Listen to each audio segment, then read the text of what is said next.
What's up, everyone?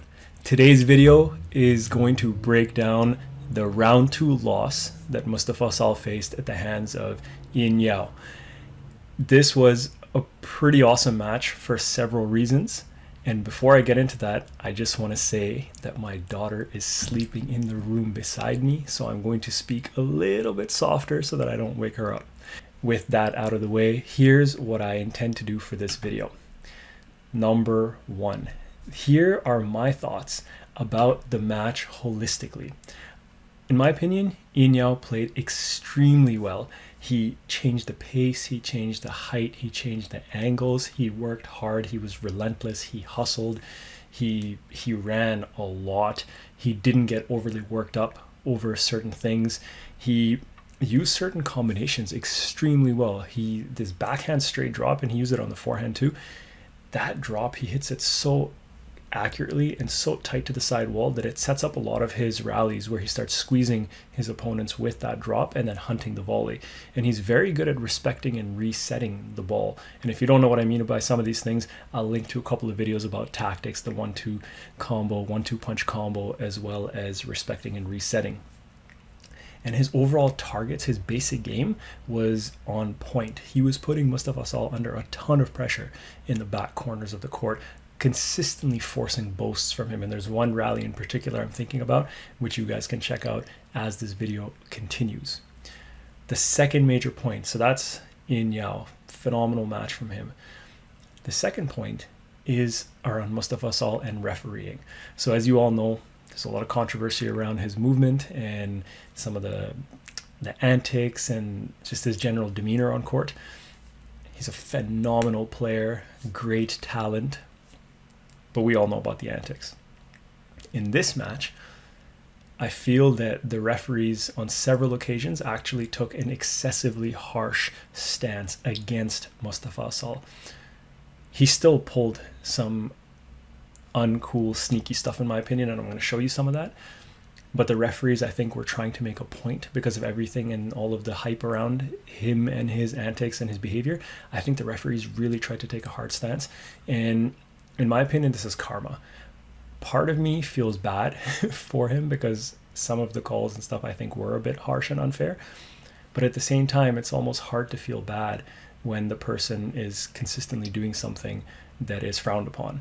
So I don't know how I feel about the whole thing, but I just know that in my opinion, this is karma that's coming back.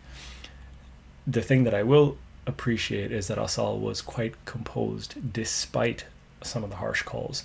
He questioned, he looked a little puzzled, but he never lost his cool, which was, in my opinion, really, really good to see. The other thing I noticed is that he actually didn't play his best game. So it was a match that was going to be really tough for him because I felt like Eain Yow was playing very well. Asal wasn't playing his best, and the referees were against him. Now, some people might be really happy by that. Some people might think that it's really unfair. I'm not saying either. All I'm saying is I feel like karma came through, and I think the referees took that harsh stance to try to show him how not to play sometimes. Okay, enough said about that. The next thing I want to talk to you guys about is just the structure of the video. So I'm going to show you guys two elements of it, essentially. One of them is going to be kind of highlights overall, showing you some of the tactics that Eain Yow played and the combinations he used and why I think he played really well. Then I'm going to show you some referee decisions, and then we'll see whether they were fair or unfair. And then actually there is a third component, which is around kind of the movement and the referee decisions. But in this case, it'll be the decisions that the referees, or the movement that the referees did not identify, where Asal was still pulling some of his usual blocking moves. So I'm going to show you guys all of that through this video. So let's check this out. First up, we have game 1, and we're going to watch some of the highlights. So this is, Asal was up quite a bit in the first game. And in this rally, you're going to see Eain Yow uses height really, really well. Just super comfortable resetting the ball, changing the pace. He does well to kind of move Asal around. And Asal is not hitting as accurately as he normally does. So, like I said, a little combo of things going on here.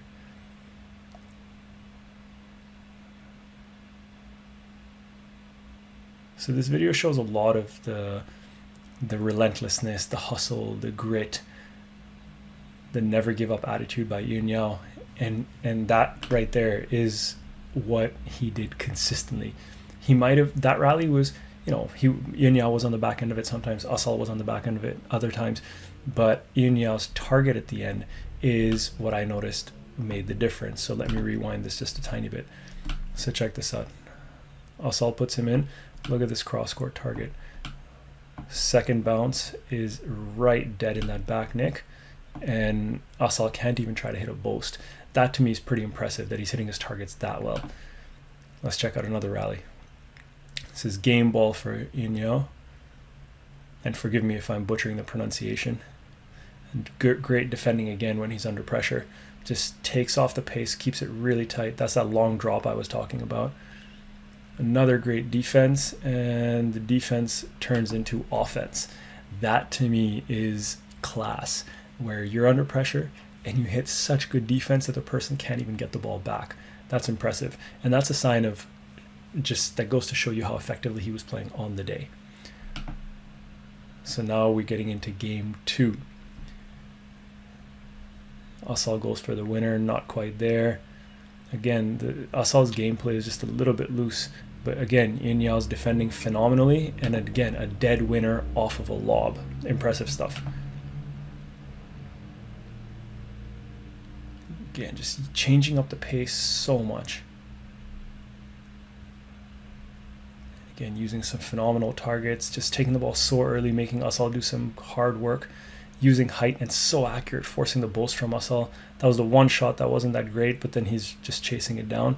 Again, pressure, forcing the boast from Asal, and again, making Asal come and work.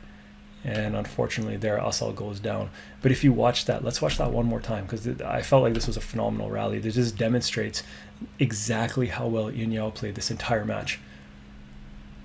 So nice little deception, fading in the back, getting on the ball early to volley with pressure, getting on the ball early and actually choosing to hit a high ball, forcing another boast. Only potentially incorrect shot, in my opinion, there. Again, forcing a weak boast from Asal, getting on, playing that tight straight drop with the squeeze, and that to me is phenomenal. Now we're here, game ball, game 2. Eain Yow continues to hit accurately, and he's changing up patterns now. So I'm going to show you that one again for a second.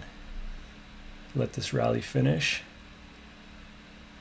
Again, so much pressure, and there. So check this one out. So Eain Yow, throughout the match so far, was using the straight drop a lot, kind of mid-court and near the back of the court. And then in this rally, watch what he does. So there's a cross drop. Look how much pressure Asal's under. He hadn't played that cross drop / cross kill this entire match until now. And then from there, he gets on the ball early, little hold, but the accuracy is not enough there. Great defending when he's under pressure, overhits that one a little bit.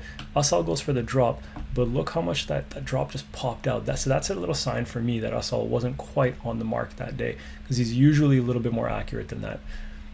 Eain Yow jumps on it early, puts in a nice drop, like really forcing Asal to stretch out over there. And then this is the other one. He plays the cross drop from this position. That was, again, the first time he played that shot all match. And I think his awareness here was fantastic, because he knew he had Asal stretched so much into that front right corner that even though Asal is so plyometric and explosive and strong, he couldn't quite get out quickly enough. And I think Eain Yow, in the back of his mind, subconsciously knew that Asal was still in this right corner.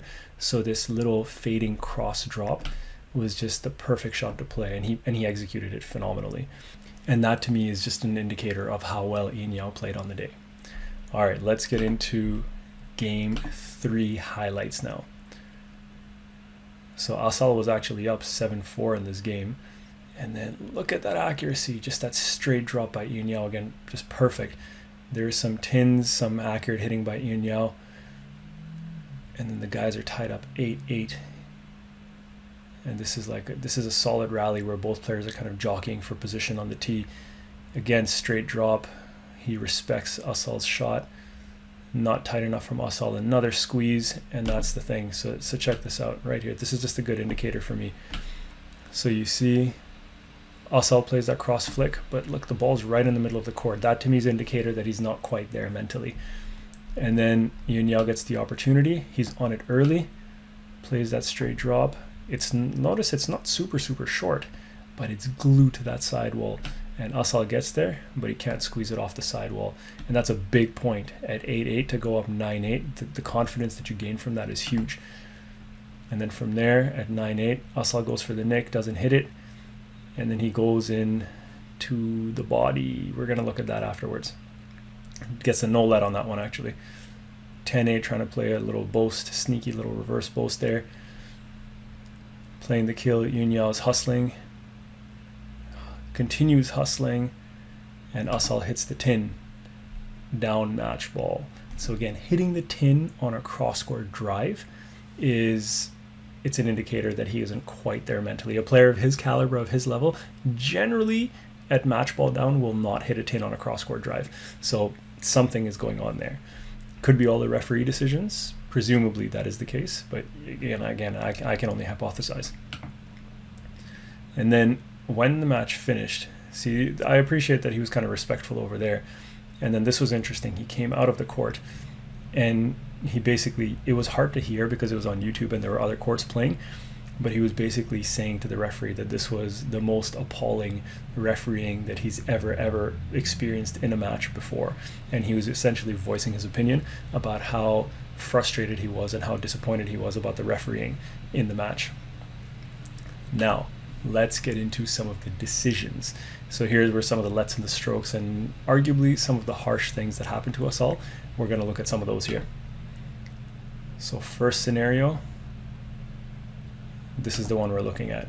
Now, this one is not harsh at all against Asal. The reason being, he got a no let over here because check this out. He's fishing. The ball's in front. Eain Yow, the ball is basically in Asal's contact point. Asal is leaning back, trying to stick his racket out towards Eain Yow. And he is so far away. Asal can easily take a full swing. So Asal is fishing. And what happens? The referee gives the no let. Asal is obviously disappointed, heads down, like, what the heck, why did I get a no let? Well, I think he knew that he was fishing in that situation. Let's check this one out. So we're going to watch a bit of a rally, and then you're going to get to see, and there it is.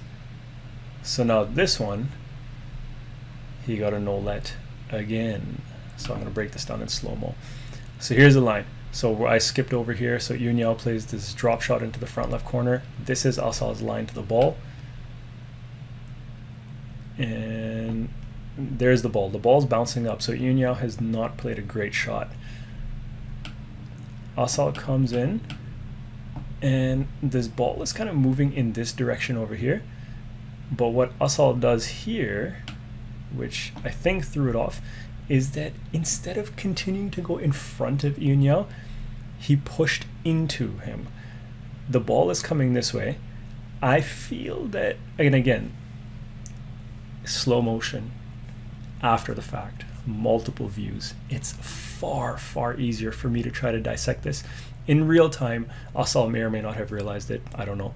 The referees, it's hard to see the subtleties. So again, we're not being critical here. We're just trying to break down and see what may have happened. I feel that over here he put this foot down and went into Eain Yow, trying to get that stroke. The ball was still in front. He could have probably gone in front of him to go get that ball. I think it's kind of a 50-50 call, especially in real speed.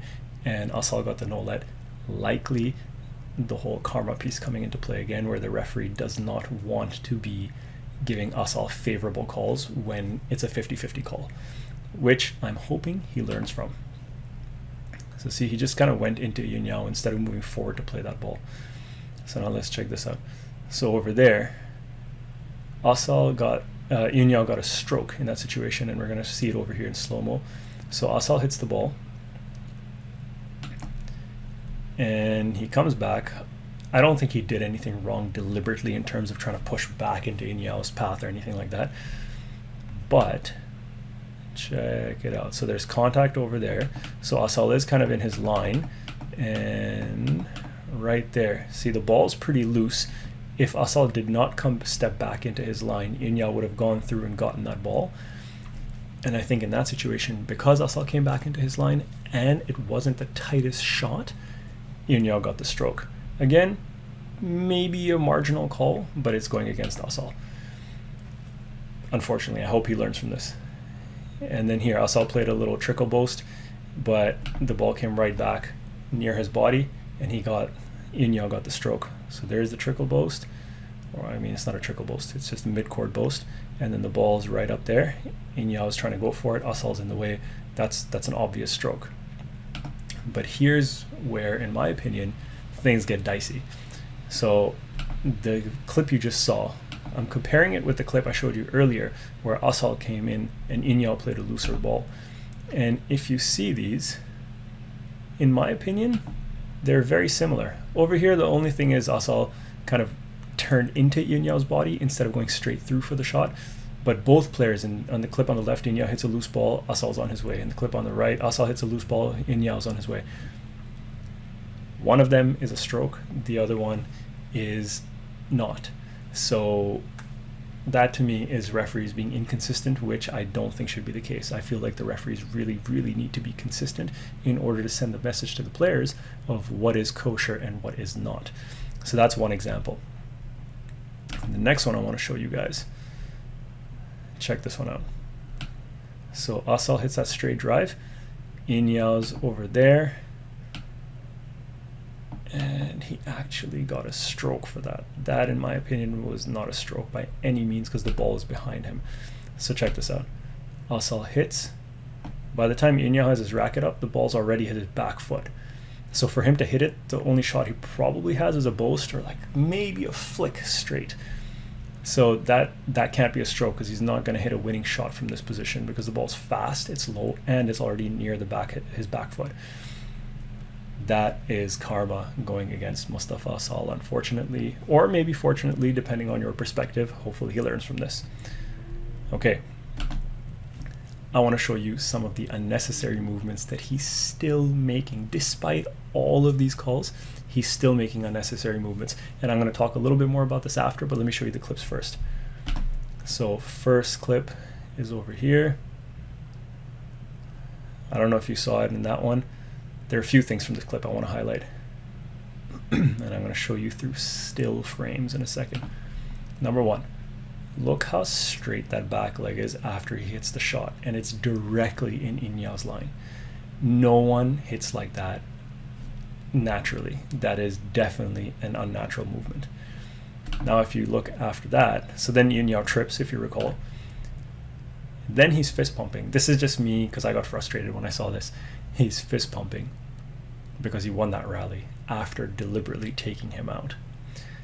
And then the icing on the cake for me, and I'm sorry, this frustrated me too, is he wants to give him a high five and be like, you know, are you okay? Well, you tripped him. You can't trip someone, fist pump after tripping someone because you won the rally, and then check on them to make sure they're okay. Like, don't trip in the first place. It blew my mind when I saw that because that is deliberate and that was an unnatural movement. Okay, before I keep going on to the next one, I wanted to show you how Eain Yow, in this case, how his line, actually his movement let Asal come. So see, he hits that volley, Asal is going to come through, and look where Eain Yow goes. He pushes back, and he continues to go back to actually let Asal through to get the ball. That's how we can move in order to allow free-flowing play. Okay, so after that, what happens? Now over here, Eain Yow plays the drive, and the ball is still way over here. It's like it's in front of the short line. And Asal wants to go play that ball. Which way does he go? He just pushes Eain Yow back into the ball, not actually going to go get the ball. Referees thankfully saw this. Asal gets a no let. He could easily have gone in front of Eain Yow instead of pushing Eain Yow into the back wall. So that, in my opinion, is again not cool. The referees saw that, which was really, really good. Let's check out this one. So big collision, and let's see exactly what happens there. So this is what happened, and this kind of blew my mind a little bit too. Although I should be fair, I think Asal was holding onto his right knee. We can't tell from this still image when contact was made. whether Eain Yow's knee hit Asal's knee at a weird angle, so I'm not saying he didn't get hurt. But look at this contact. Eain Yow's running full force. Asal is running full force. Eain Yow runs face first into his shoulder. And Eain Yow did not even react. Like, he was totally unfazed. So that to me gives me a little indication of a little bit of the histrionics, a little bit of the drama. And, you know, someone once told me that Asal is a huge football fan. And we all know how football players dive and practice diving. So I don't know if Asal is taking on a little bit too much of that. But in my opinion, that was an interesting indicator of just getting on with it and not making something more than it needs to be. Again, maybe a thing of maturity, and hopefully Asal will continue to mature and some of these little antics will cease. Who knows? Okay, one more. Let's check this out. So Asal hits. That was very subtle, but it resulted in a stroke. I don't know if you saw that. I'm breaking it down for you in a second. So watch this. Asal takes his shot, and then I drew two arrows. One arrow is the solid line, is the path that his front foot took back. So he took this wide round path to come in front and move forward to block Eain Yow. He could have just taken a step back beside his right foot, beside his left foot. So watch. Look at the path of this foot. This foot's going to go forward. Eain Yow is doing his best to work around him. And look where this right foot's going. Right in Eain Yow's line, and he's moving forward in wide stance instead of pushing forward. So literally, imagine this is his left foot, this is his right foot. He just stepped and played the ball. Instead of just pushing the right foot back to come back to the tee, he's taken his right foot like this to get into Eain Yow's line. And that to me is not cool, and that's an obvious case of blocking. And then that little bump right there completely throws Eain Yow off, loose ball, and he gets a stroke. Like, that's a legit stroke, but he did something he shouldn't have done. So here are some of the implications and my final thoughts. Karma definitely came to bite Asal in the rear end. I truly hope that Asal learns from this experience and he gradually rebuilds his image, because the thing that I'm afraid of is point number 3, is that this could get very ugly, because referees and the whole squash community could become so anti-Asal, or referees could be so heightened and ready to kind of pounce on him when he does anything wrong, even marginally wrong, that it's not going to be fair anymore. Because as hard as we try, as much as we try, if the subconscious mind is thinking that Asal, we need to be firm with Asal, he's cheating, he's blocking, we need to call it out, we have pressure on ourselves to call it out, stuff's going to start happening, and it's going to, in a sense, ruin the game, and God forbid ruin his career. So I feel like that's one extreme, and the other extreme is that he continues to block like crazy and doesn't get called out. I feel like we need to get that middle ground. I'm hoping Asal learns from this experience and the referees monitor but don't go overboard, because that's going to be critical. And there was an awesome comment from a gentleman named Carl Dubois on the YouTube channel, and he pointed out that the way Asal's moving right now is ingrained. It's trained in his body, in his mind, in his muscles. It's going to take time to break that training and retrain different movement patterns that aren't getting in the opponent's way. So that's going to take time. So any change that we see in Asal, it will not happen immediately. That's something we all have to be ready for. And this last point, point number 4, this is from the Bible. I'm not making any religious remarks, but what I am saying, and this is a common phrase, a common idea, whatever a man sows, that will he also reap. That too shall he reap. Whatever we do, it's going to come back to us one way or another. Whether it's today or tomorrow, 6 months from now, 50 years from now, whatever it is, it's going to come back.